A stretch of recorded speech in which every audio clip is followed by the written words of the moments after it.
recently co-chaired a really high-level task force that came up with a series of recommendations for the Trump administration on U.S. China policy. I understand this research went on for a year and a half, and at the very top of that list was concerns about North Korea's continued development of missiles and of nukes.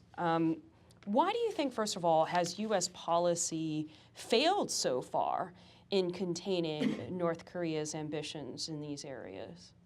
Well, I think, you know, the North Korean leadership, Kim Jong-un, and latest incarnation of the family, has concluded, you know, after seeing what happened to Saddam Hussein, et cetera, that without nuclear weapons, he's cooked.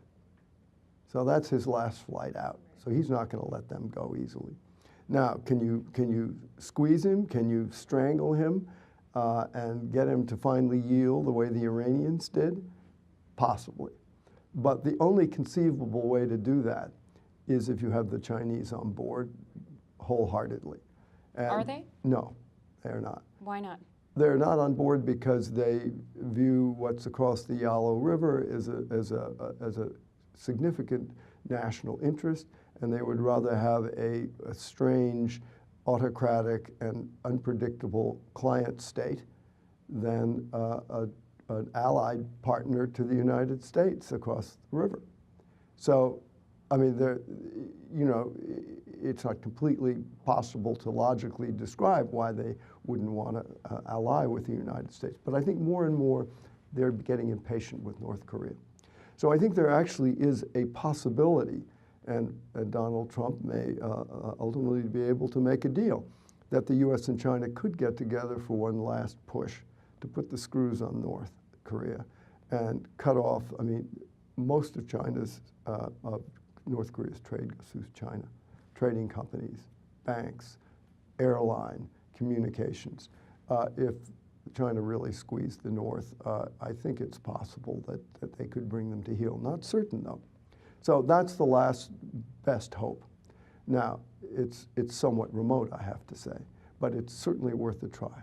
And if it doesn't work, then it seems to me the U.S. and South Korea and Japan have no choice but to start the most drastic kind of secondary sanctions against China itself. In other words, against all the companies, banks that trade with China, with North Korea. Another tactic has been the U.S. deciding to build that advanced missile system in South Korea, where, of course, we should remind everyone that there are also U.S. troops stationed there. So this advanced missile system is called THAAD, and I understand this is actually creating a sense of more instability in relationships there because China really doesn't want it there. Can you explain what the Chinese position is on this missile system and why it feels so threatened by it? Well, China has long felt that the U.S. system of alliances, that was Australia, the Philippines, Japan, and Korea, and then looked like Vietnam might become some kind of a partner, was a form of sort of latter-day containment. And so they view this missile system as a sort of upgrade of that containment of their ambitions to be hegemonic in Asia and to be the kind of the keystone of the Asian Arch. And the radars of this THAAD missile system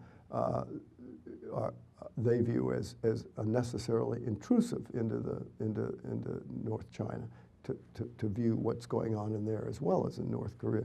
So they're unalterably opposed to it, and they're now taking a very, very kind of extreme position of penalizing South Korea. Right. The Lotte company on whose golf course the missile system will be placed, they're making it very miserable for them to do business.